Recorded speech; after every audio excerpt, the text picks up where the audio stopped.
We all know that America under the Biden administration has gotten weaker. That was the plan from the beginning. From open borders to critical race theory in the classroom, the agenda of the left is always to undermine, and undermine some more. And we are seeing it happen, too, in the American military as well. The Wall Street Journal reported this week that the sole remaining U.S. aircraft carrier in the Pacific is being sent to the Middle East to help with the withdrawal of American troops from Afghanistan. That's right. The Pentagon is leaving the Pacific naked and exposed to the depredations of China's Communist People's Liberation Army because it needs all hands on deck to get the U.S. out of a failed military adventure in the Middle East.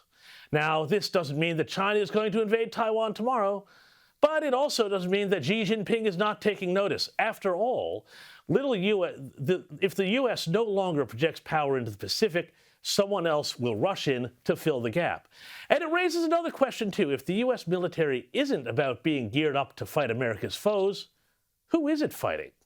And that is where things get really disturbing, because if you look clearly, it seems the U.S. military is now spending more time ferreting out ideological wrongthink than readying itself to fight its enemies, something that bears a close similarity to how things work in China, where the military spends a huge amount of time enforcing ideological conformity within its own ranks, and where the state spends a huge amount of resources to enforce that same conformity across its own people.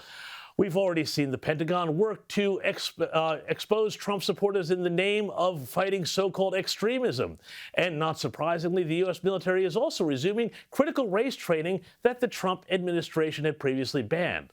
The rot is everywhere. Documents revealed by friend of the show Christopher Rufo last year discovered that the National Nuclear Weapons Lab was teaching its staff that, quote, rugged individualism and hard work were signs of toxic white male culture.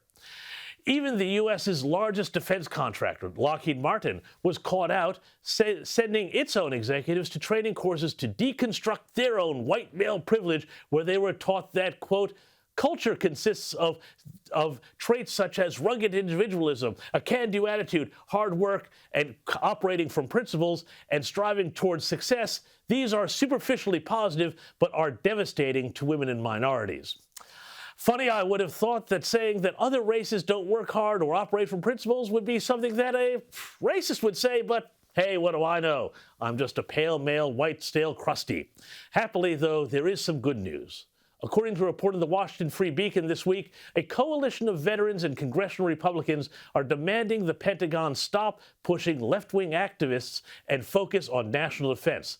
As one retired general told the paper, breaking down the problem, there's a culture of fear within the military now. On the one hand, it's okay to cheer on Black Lives Matter, but if you speak out against this Marxist ideology, you will be relieved of your duties. Ask yourself, this general asked, is this what China and Russia are concerned about?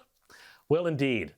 You can only imagine how President Xi's Politburo or Vladimir Putin and his cronies or the mullahs in Iran are laughing at the way the West is taking itself down by following the false gods of wokeness. And all of us, whether in Australia, the U.S., Taiwan, or anywhere else, that better hope that the generals and congressmen fighting this manage to beat this threat back before it's too late.